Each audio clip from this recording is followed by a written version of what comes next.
Excuse me sir, এটা আমাদের premium collection, এগুলোর দাম একটু বেশি। কি বুঝাইলে আমি খরাতি, আমি এমাল কিনতে পারবো না? এবারে আমার কোটটা দেখ, এই যে আমার কোটটা, এই কোটটা দেখলে তো তোর বোঝা উচিত যে আমি কোন কোয়ালিটির কাস্টমার। কিন্তু স্যার কোটটা তো বড় হয়। তার আমি কি ছোট কোট কিনবো? আমি খরাতি। তোর এই জামার দাম কত? আমি এইটাই কিনবো, বল দাম কত? 4000 টাকা তাই প্যাকেট করে দিই স্যার। না না খারাপ, তোমরা ডিসকাউন্ট দাও না? আচ্ছা ঠিক আছে স্যার, নেন, আপনার জন্য দিলাম 10% ডিসকাউন্ট দিলাম। তোরা খরাতির করে খরাতি, তোরা 10% ডিসকাউন্ট কি বললি দাও না? আচ্ছা কত পার্সেন্ট ডিসকাউন্ট আপনাকে দিলে আপনার মনে হবে যে আমরা বড় লোক? 80% ডিসকাউন্ট দাও, বড় লোকের দিনে একটা অনারবল কথা আছে না?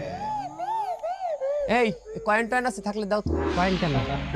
ভাই কয়েন নাই, 10 টাকার নোট আছে। আচ্ছা স্যার